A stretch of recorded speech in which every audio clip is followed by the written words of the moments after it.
আসসালামু আলাইকুম ওরহমতুল্লাহি ওবারাকাতুহু। রাব্বি আউযু বিকা মিন হুমাজাতি শাইতিন। বিসমিল্লাহির রহমানির রহিম। মহান আল্লাহ পাক রব্বুল আলামিন আল কোরআনের মধ্যে কয়েকটি আয়াত নাজিল করেছেন। তার মধ্যে যেমন সূরা বাকারা 208 নম্বর আয়াত, সূরা নূরের 21 নম্বর আয়াত। আসুন এই আয়াতে আল্লাহ পাক রব্বুল আলামিন কি বলতে চেয়েছেন। বিসমিল্লাহির রহমানির রহিম। ওয়ালা তাত্তাবিউ খুতুওয়াতিশ শাইতান ইন্নাহু লাকুম আদুউম মুবিন। তোমরা শয়তানের পদাঙ্ককে অনুসরণ করিও না, সে তোমাদের প্রকাশ্য শত্রু। সূরা বাকারা 208 নম্বর আয়াত। দ্বিতীয় সূরার নাম্বার সূরা নূর আয়াত নম্বর 21। এই আয়াতে আল্লাহ পাক রব্বুল আলামিন বলেন, ইয়া আইয়ুহাল্লাযীনা আমানু লা তাত্তাবিউ খুতুওয়াতিশ শাইতান। হে ঈমানদার বিশ্বাসীগণ, তোমরা শয়তানের পদাঙ্ককে অনুসরণ করিও না। দুটি আয়াতের মধ্যে একই কথা। আল্লাহ পাক রব্বুল আলামিন বলেছেন যে তোমরা ইবলিস শয়তানের কর্মকে পদাঙ্ককে অনুসরণ করিও না। এবার আমাদেরকে ভাবতে হবে বা জানতে হবে শয়তান কোন কোন কর্ম করেছে আর কোন কোন কর্ম করে নাই, কোন কোন কর্ম এখন বর্তমান তিনি করছেন। আগে যেগুলো করে নাই সেগুলো থেকে দূরে থাকতে হবে। বর্তমান এখন যেটা করছে সেখান থেকেও দূরে থাকতে হবে। সেটা হলো সর্বপ্রথম যে ইবলিস শয়তান, তেনার নাম ছিল আজাজিল আলাইহিস সালাম, ফেরেশতাদের মাথার মুকুট, ফেরেশতাদের সর্দার। আল্লাহ পাক রব্বুল আলামিন যখন বললেন যে হে সমস্ত ফেরেশতা মণ্ডলীরা, তোমরা আদম কাবায় সিজদা করো, কিন্তু সকল ফেরেশতা করলো ইবলিস ব্যতীত। তার জন্যে তিনাকে শয়তান পথ গ্রহণ করতে হলো। এবার আমাদেরকে ওই পথ থেকে দূরে থাকতে হবে, কারণ কোরআনে আয়াত বলা হয়েছে শয়তানের পদাঙ্ককে, শয়তানের কর্মকে তোমরা কখনো অনুসরণ করিও না। শয়তানের সব থেকে বড় কর্ম হলো আদম কাবায় সিজদা না করা। এখন যদি কোনো ব্যক্তিকে প্রশ্ন করা হয় যে ইবলিস শয়তান সপ্তম জমিন ও আসমানের বাইরে না ভিতরে, এ কথার জবাবে সকল ব্যক্তি বলবে সপ্তম জমিন ও আসমানের মধ্যে শয়তানের বসবাস। আল্লাহর সৃষ্টি জগতের মধ্যেই যদি শয়তানের বাসস্থান হয়, তাহলে কোরআনের আয়াত দ্বারা প্রমাণিত হয় যে ইবলিস শয়তান সেও আল্লাহর তাসবিহ প্রশংসা করে, আল্লাহর আনুগত্য করে, সালাত কায়েম করে। কারণ আল্লাহ পাক রব্বুল আলামিন বলেন জমিন ও আসমানে যাহা কিছু আছে তারা সবাই আমার, কেউ তাসবিহ করে, কেউ সিজদা করে, কেউ রুকুতে আছে, কেউ সালাত করে। বিস্তারিতভাবে কোরআনে আয়াত দ্বারা আল্লাহ পাক রব্বুল আলামিন বর্ণনা করেছেন। সেগুলো দেখি কোরআনের কোথায় কোন আয়াতে আল্লাহ পাক রব্বুল আলামিন বলেছেন। যেমন সূরা হাদীদ আয়াত নম্বর 1, আসমানে এবং জমিনে যাহা কিছু আছে সব কিছুই বা সবাই আমার তাসবিহ পাঠ করে। তাহলে এখান থেকে বোঝা যাচ্ছে যে ইবলিস শয়তান সে আসমান জমিনের বাইরে নাই, আসমান জমিনের মধ্যে আছে। আর আল্লাহ পাক রব্বুল আলামিন বলছেন আসমান জমিনের মধ্যে যারা আছে সবাই আমার তাসবিহ করে। এখানে একটা কথা বলে নাই যে আসমান জমিনে যাহা কিছু আছে সবাই আমার তাসবিহ করে ইবলিস ব্যতীত। একটা আয়াত কোনো আলেম ওলামায়ে হাক্কানি মুফাসসির মুহাদ্দিস কেউ দেখাইতে পারবে না। দ্বিতীয় আয়াত সূরা রাদ আয়াত নম্বর 15। এখানেও আল্লাহ পাক রব্বুল আলামিন বলেন আসমান জমিনের সব কিছুই আল্লাহর আনুগত্য সিজদা করে এবং তাদের ছায়াগুলো সকাল সন্ধ্যায় দুবেলা সিজদা করে। তাহলে এখানে সে সপ্তম আসমান জমিনের কথা বলা হয়েছে, তাহলে ইবলিস শয়তান আসমান জমিনের বাইরে নয়। তাহলে এই সূরা রাদের 15 নম্বর আয়াত দ্বারা বোঝা যাচ্ছে যে ইবলিস শয়তান সেও যদি আসমান ও জমিনের বাইরে না থাকে তাহলে তিনিও সিজদা করেন আল্লাহকে এবং তিনি আল্লাহ আনুগত্য স্বীকার করে। এরপর সূরা আল ইমরান আয়াত নম্বর 83। এখানেও আল্লাহ পাক রব্বুল আলামিন বলেছেন আসমান ও জমিনে যাহা কিছু আছে সবাই আল্লাহর আনুগত্য করে স্বেচ্ছায় অথবা অনিচ্ছায়। তাহলে আসমান জমিনের মধ্যে এখানে ইবলিস শয়তান সে বাদ নাই, আসমান জমিনের মধ্যে ইবলিস রয়েছে।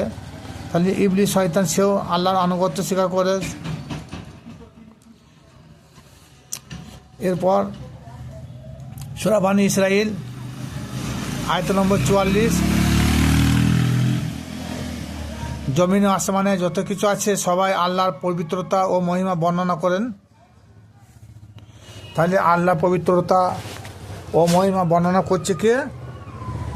ইবলিস।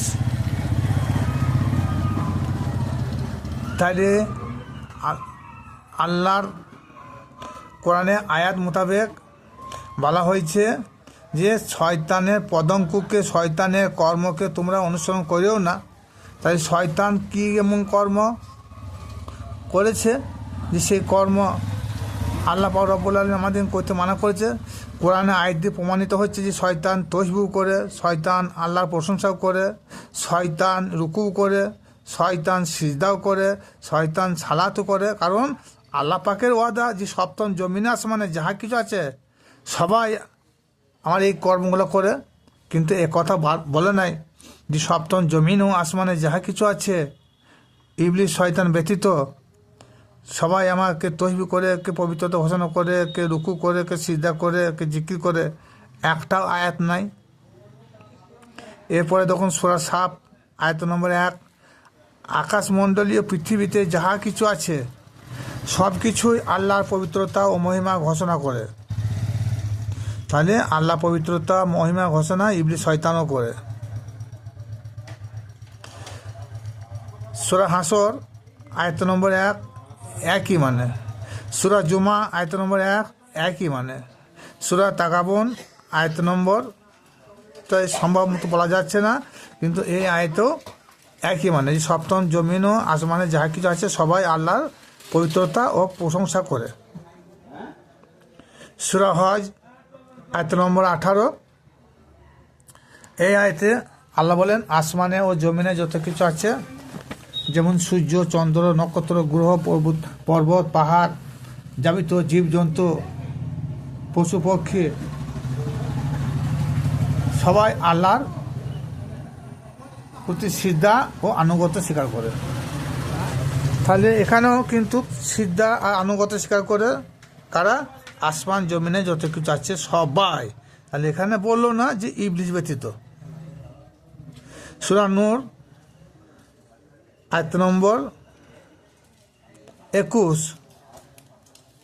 এই আয়াতেও আল্লাহ পাক রব্বুল আলামিন বলেন আসমান জমিনে সবাই এবং ডানা বিস্তারকারী পাখিরা আল্লাহ তসবিহ ও সালাত পাঠ করে, আর তারা সবাই সালাত নিজে নিজে শিখে গেছে। তাহলে এই আয়াতেও সূরা নূরে প্রমাণিত যে আসমান জমিনে যত কিছু আছে এমনকি ডানা বিশিষ্ট পাখি তারাও আমার তসবিহ সালাত পাঠ করে এবং তারা সালাত শিখে গেছে। আর বর্তমান এই মানুষ কিন্তু সালাত শিখতে পারলো না। আর এই ভিডিওটার মূল উদ্দেশ্য হলো যে আল্লাহ পাক রব্বুল আলামিন বলেছেন যে তোমরা শয়তানের কর্মকে অনুসরণ করিও না। শয়তান কোন কর্ম করলো? শয়তান তো বলছে আমি নামাজও পড়ি, আমি জিকিরও করি, আমি তসবিহ করি, আমি সিজদাও করি। তাহলে আমাদের থেকে পার্থক্যটা কোথায় হলো? আমরা কি নামাজ পড়ি বলছি আমরা শয়তান মুক্ত হয়ে গেলাম, কিন্তু আল্লাহ পাক রব্বুল আলামিন বলছেন শয়তান সেও তো নামাজ পড়ে। কেউ যদি বলে আমি সারা তাহাজ্জুদ করি, তাহাজ্জুদ সালাত করি, শয়তান বলছে আমি 6,36,000 বছর করেছি। আবার কেউ বলছে আমি সর্বদাই তসবিহ করি। ইবলিস শয়তান কোরআন ভিত্তি আল্লাহ বলছেন ইবলিস শয়তান সেও আমার তসবিহ তাহলিল করে। তাহলে শয়তান যে কর্মগুলো করে সেই কর্মগুলো তো আমরা করি। তাহলে শয়তানের পদাঙ্ককে অনুসরণ করতে আল্লাহ নিষেধ করেছে। তাহলে শয়তান সালাত করছি, জিকির করছি, তসবিহ করছি, রুকু করছি, হ্যাঁ, আমাদেরকে এইগুলা লক্ষ্য রাখতে হবে। এগুলো তো শয়তানের কর্ম, শয়তান এগুলো করেছে, এখনও করছে। কেন আমি বলি না, কথাটা আল্লাহর কোরআন বলেছে। এই কথাগুলো বহু গবেষণা করে বের করা হয়েছে। অতএব আমাদেরকে শয়তান মুক্ত হতে হলে, খানাস মুক্ত হতে হলে, শয়তান যে কর্ম না করে শয়তান পথ গ্রহণ করেছে, যে কর্ম করে নাই, আল্লাহ আদেশ মানে নাই, সেই কর্ম সেই আদেশ আমাদেরকে মানতে হবে। আর আমরা যদি না মানি তা আমরা ওই ইবলিস শয়তানের থেকেও বড় শয়তান হয়ে যাব। সুতরাং ইবলিস শয়তানের এই কর্মগুলোকে যদি অনুসরণ করা হয়, সে আমাদের প্রকাশ্য শত্রু। সে আমাদেরকে সর্বদাই সর্ব অবস্থায় ধোঁকা দেওয়ার চেষ্টা করছে। অতএব আমাদেরকে এমন কর্ম করতে হবে যে সেই কর্ম শয়তান করে নাই আর করতে পারবেও না। সেই কর্মের মধ্যে 1 নম্বর হলো আত্মসমর্পণকারী। ইবলিস শয়তান সেদিনে আদমের কাছে আত্মসমর্পণ করে নাই। সুতরাং আমাদেরকে শয়তান মুক্ত হতে হলে আত্মসমর্পণ করতে হবে। তা আত্মসমর্পণ কার কাছে করব? একজন আদমের কাছে আমাদেরকে আত্মসমর্পণ করতে হবে, তবে হবে আত্মসমর্পণকারী। আর আত্মসমর্পণকারী ওই ব্যক্তিকে বলা হয় যিনি মুসলিম বলে নিজেকে পরিচয় দেন। মুসলিমের বাংলা অর্থ হলো আত্মসমর্পণকারী। আর যে আত্মসমর্পণ করে তাকে আরবিতে বলা হয় সিজদা করেছে। সিজদা করা মানে আত্মসমর্পণ করা। আর যে আত্মসমর্পণ করে তাকে আত্মসমর্পণকারী বলা হয়। তাহলে আপনি এবং আমি কার কাছে আত্মসমর্পণ করলাম যে আমরা আত্মসমর্পণকারী বা মুসলিম হলাম? যতক্ষণ পর্যন্ত আমরা অপর ব্যক্তির কাছে, কোনো এক আল্লাহর ব্যক্তির কাছে, আল্লাহর অলির কাছে, একজন কামেল পীর ও মুর্শিদের কাছে, প্রকৃতপক্ষে একজন আদমের কাছে যতক্ষণ পর্যন্ত আত্মসমর্পণ না করব ততক্ষণ পর্যন্ত আমরা শয়তানের অনুসরণে হয়ে থাকব। সুতরাং এই কর্মটা ইবলিস শয়তান সে গ্রহণ করে নাই বা মানতে চায় নাই। সুতরাং আমরা যদি বলি শয়তান মুক্ত হব বা খানাস মুক্ত হতে চাই, তাহলে আদম কাবায় আমাদের সিদ্ধার বিরোধিতা করতে গেলে হবে না। এতক্ষণ যে কথাগুলো আলোচনা করা হলো সবই কোরআন ভিত্তিক আলোচনা করা হয়েছে। হয়তো অধিকাংশ লোক হয়তো মানতে পারবে না। কারণ কেন মানতে পারবে না আমি একটা কথা বলতে চাইলাম, যে শয়তানও নামাজ পড়ে, আমরাও নামাজ পড়ি। আমরা তসবিহ করি, শয়তানও তসবিহ করে। আমরা জিকির করি, শয়তানও জিকির করে। আমরা তসবিহ করি, শয়তানও তসবিহ করে। আমরা সিজদা করি, শয়তানও সিজদা করে। তাহলে আল্লাহ বলে শয়তান যে কর্ম করে সেই কর্ম থেকে তোমরা দূরে থাকো বা বিরত থাকো। তা সেই কর্ম একমাত্র বহু রিসার্চ করে দেখা গেল যে বেশি করে আমাদেরকে একজন আল্লাহ ব্যক্তির কাছে আত্মসমর্পণ করতে হবে।